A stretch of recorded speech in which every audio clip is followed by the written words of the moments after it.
नमस्कार जी। सच साहिब सर। क्या नाम है जी आपका? मेरा नाम सरिता दासी। मैं मध्य प्रदेश दमोह एमपी से। संत रामपाल जी महाराज से आपने नाम दीक्षा कब ली? संत रामपाल जी महाराज से मैंने नाम दीक्षा 2020 में ली। संत रामपाल जी महाराज से नाम दीक्षा लेने से पहले क्या आप कोई भक्ति साधनाएं भी करते थे?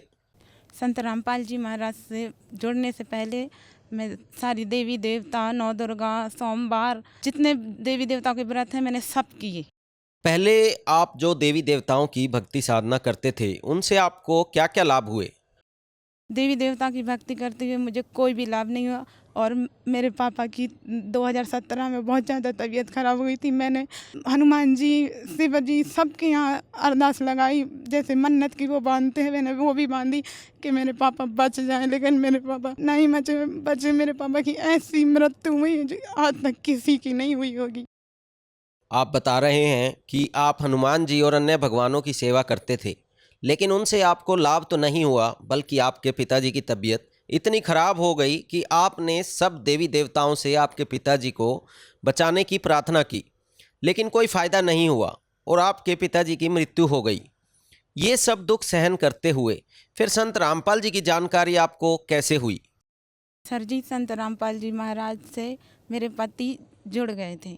और जब से मेरे पिता की मृत्यु हुई थी तब से मैं देवी देवता, संत, किसी भी गुरु गुरु में विश्वास नहीं करती थी। लेकिन मेरे पति जुड़ गए थे और मैंने उनका बहुत विरोध किया। फिर एक दिन अचानक कोरोना का समय था, जब फर्स्ट कोरोना चल रहा था, तो एक दिन मेरी बहुत ज़्यादा तबीयत ख़राब हो गई रात के 11 का बजे। तो मुझे उस समय कुछ भी नहीं दिख रहा, यहाँ तक कि मेरे घर की पूरी लाइट वाइट सब जल रही, लेकिन मुझे अंधेरा ही अंधेरा दिख रहा, ना आवाज़ निकल रही है ना कुछ। तो उन्होंने कहा क्या हुआ, तो मेरे बच्चे भी उठ गए, बच्चे भी घबराने लगे। मैंने कहा मेरी तबीयत बहुत ख़राब हो रही है, मुझे अस्पताल ले चलो। तो मेरे पति बोले अगर इस समय अस्पताल ले गए तो कोरोना में धर देंगे, अब कुछ समझ में आ नहीं रहा क्या करें। तो फिर मेरे पति ने फ़ोन लगाया, यहाँ वहीं दमोह में एक भगत जी हैं उनके लिए। तो उन्होंने पूछा, तो उनने कहा, उनने फिर नामदान फ़ोन लगाया, तो उन नामदान में पूछा कि ऐसी ऐसी बात है। तो उन्होंने कहा कि हम माई से पूछो कि वो सुबह नाम दीक्षा लेंगी। तो हमने कहा हम सुबह कुछ भी करने के लिए तैयार हैं, लेकिन अभी बचा लो। तो उनने कहा ठीक है, तो मालिक जो संत रामपाल जी महाराज हैं उनका अमृत जल और प्रसाद दे दो। तो मेरे भगत जी ने प्रसाद और जल दिया। तो जैसे ही मैंने प्रसाद और जल खाया तो मुझे ऐसा लगा जैसे सुबह हो गई हो, पूरा सब बिल्कुल साफ साफ दिखने लगा। तब से मुझे संत रामपाल जी महाराज पर विश्वास है। उस दिन तो मेरी मृत्यु तय ही थी, मुझे तो यम दिख रहे थे उस दिन। आज उस दिन तो मुझे ऐसा लग रहा था कि आज तो मैं गई, क्या मेरे बच्चों का होगा, क्या मेरे पति का होगा, क्या होगा। लेकिन संत रामपाल जी महाराज ने उस दिन मुझे जीवन दान दिया। इस सुबह जाकर मैंने और मेरे दोनों बच्चों ने संत रामपाल जी महाराज से नाम दीक्षा ली। आपके पिताजी की मौत के बाद आपका विश्वास भगवान से उठ गया था। आपके पति संत रामपाल जी से जुड़े थे, लेकिन आप अपने पति का विरोध करते थे। फिर कोरोना के समय आपकी तबीयत इतनी बिगड़ गई कि आपको ऐसा फील हो रहा था कि जैसे आपकी मृत्यु ही हो जाएगी। लेकिन तभी ऐसी सिचुएशन बनी कि आपके पति ने आपको संत रामपाल जी का अमृत जल और प्रसाद दिया, जिससे एकाएक ऐसा हुआ कि आप फिर से बिल्कुल ठीक हो गए और आपको जीवन दान मिला। तब आपको संत रामपाल जी पर इतना विश्वास हुआ कि आपने और आपके बच्चों ने सुबह ही संत रामपाल जी महाराज से नाम दीक्षा ले ली। तो क्या संत रामपाल जी से नाम दीक्षा लेने के बाद भी आपको कोई लाभ प्राप्त हुए? हालांकि नाम लेने से पहले ही संत रामपाल जी ने आपको जीवन दान दे दिया था। जी सर जी, संत रामपाल जी महाराज से तो वैसे रोज़ ही नए नए चमत्कार होते रहते, लेकिन एक दिन मेरे बड़े वाले बच्चे की तबीयत बहुत ज़्यादा ख़राब हो गई थी। तो मैंने उसने 2-3 डॉक्टरों को दिखाया, लेकिन वहाँ आराम नहीं लगा। फिर हमारे दमोह में एक गोरख नायक डॉक्टर है, बड़े डॉक्टर हैं, तो हम वहाँ ले गए। तो वहाँ पर उसकी दिन भर दवाई हुई, दिन भर जितना पैसा था सारा खर्च हो गया। फिर शाम को उन्होंने बताया कि इसकी ज़्यादा तबीयत ख़राब है, तो इसके लिए है ना रात भर भर्ती करना पड़ेगा और इसकी नसों नसों से दवाई देनी पड़ेगी। और ऐसे डॉक्टर लोग ऐसे ऐसे बात कर रहे थे, तो हम लोग को समझ में आ रहा था कि ज़्यादा ही सीरियसली बात है। तो मैं और मेरे पति दोनों ही वहाँ रोने लगे। फिर हमने कहा क्या करें, हमने कहा अब मतलब हमारे जो संत रामपाल जी महाराज हैं परमात्मा, हमने कहा जब वो मुझे जीवन दान दे सकते हैं तो मेरे बच्चों को भी दे सकते हैं, तो क्योंकि हम सभी उनसे जुड़े हैं। तो फिर हमने कहा डॉक्टर साहब अभी हमारी व्यवस्था नहीं है, अभी हम घर जाएंगे, फिर कल आएंगे हम लोग व्यवस्था करके। तो उन्होंने कहा ठीक है जैसी आपकी इच्छा। तो हम लोग घर गए तो घर पे सारा खाना आना बना रखा था, किसी ने नहीं खाया। अब जब बच्चे की इतनी तबीयत ख़राब है तो खाना कैसे दिखता है। तो फिर ना जाने अचानक मुझे याद आई कि परमात्मा से अरदास लगाओ तो सब कुछ होता है। मैंने अपने पति से कहा संत रामपाल जी महाराज से अरदास लगाओ। तो उस 11 साढ़े 11 बजे थे। संत रामपाल जी की दया से उस टाइम उतनी रात को संत रामपाल जी महाराज से प्रार्थना भी लग गई। संत रामपाल जी महाराज से अरदास लगी, उसी एक दवा ने मेरे बच्चे का पूरा बुखार वो उसी तरह तप रहा था जैसे मेरे पापा उस दिन तप रहे थे जिस दिन वो ख़त्म हुए। तो मेरा जी और घबरा रहा था कि आज तो ना जाने क्या होने वाला है।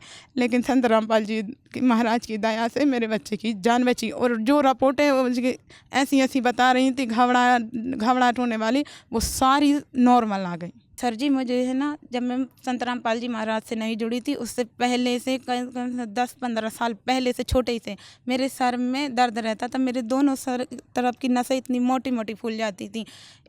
जब मेरी सर की नस फटती थी तो अगर कोई इतना सा भी हल्ला कर देता था ना तो मुझे इतना गुस्सा आता था कि मैं उसको तोड़ फोड़ डालूं। मुझे बहुत क्रोध आता था, मैं बहुत परेशान रहती थी अपने सर की वजह से। मेरे सर की वजह से मैं अपने पति के लिए खाना पीना कुछ भी नहीं बना पाती थी। मैं बहुत दुख में थी। मेरे सबसे ज़्यादा मेरा सर ही की परेशानी थी। मुझे ऐसा लगता था ये भगवान या तो मुझे मौत दे दे या मुझे ठीक कर दे। लेकिन जब से संत रामपाल जी महाराज से मैं जुड़ी हूँ तब से मेरे सर का दर्द सारा चला गया।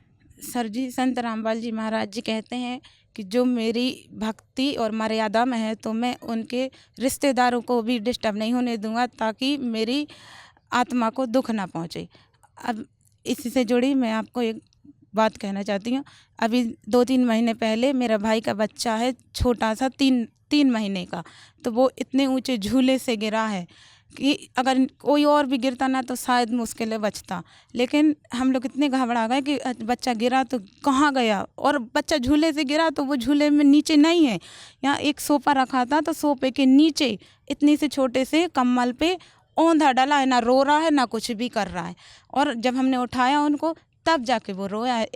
ये लाभ भी मुझे संत रामपाल जी महाराज से हुआ। सर जी अभी 2-3 दिन पहले की बात है, जो लाडली बहनों की योजना चल रही है तो मैं 1 महीने से फिर रही थी। मेरा खाता नहीं खुल रहा था और मेरा खाता होल्ड बता रहा था। मैं इतनी परेशान हो रही थी, बैंक कहीं यहाँ जाओ कहीं वहाँ जाओ। तो मैंने संत रामपाल जी महाराज को एक दिन दंडवत किया। मैंने कहा हे परमात्मा, अब अगर आज मेरा ये वो नहीं हुआ, खाता नहीं खोला या मेरे पैसे नहीं निकले तो मैं ये पासबुक वहीं फाड़ के आ जाऊंगी। तो मैं जैसे ही बैंक गई और मैंने वहाँ जो मैनेजर वो बैठे रहते हैं सर, उनको मैंने अपनी पासबुक दी तो उनने ना मुझसे कुछ पूछा ना कुछ किया, बस मेरा जो बेड डाल रहता उसमें साइन कर दिया। वो बोल रहा जाओ पैसे निकाल लो, और मेरे पैसे निकल आए। तो जैसा आप बता रहे हैं कि आपको और आपके पूरे परिवार को संत रामपाल जी से नाम दीक्षा लेने से पहले और बाद में अनेकों लाभ प्राप्त हुए, तो जो करोड़ों श्रद्धालु आज आपको देख रहे हैं, आप उन्हें क्या संदेश देना चाहेंगे? सर जी संदेश तो संत रामपाल जी महाराज जी देते हैं। मेरी तो हाथ जोड़ के प्रार्थना है कि जो माता बहनें भाई बहन मुझे देख रहे हैं उनसे मेरी हाथ जोड़ के प्रार्थना है कि संत रामपाल जी महाराज की शरण में आए और अपना कल्याण कराएं। संत रामपाल जी महाराज से नाम दीक्षा कैसे ले सकते हैं? संत रामपाल जी महाराज से नाम दीक्षा लेना बिल्कुल आसान है। आजकल संत रामपाल जी महाराज के हर चैनल पर सत्संग चलते हैं और उसके नीचे जो पट्टी चलती है उस पर जो नंबर दिए होते हैं उस पर कॉल करके अपने ज़िला का नामदान का पता करके नामदान जाके निःशुल्क नाम दीक्षा ले सकते हैं। धन्यवाद जी। सत साहिब।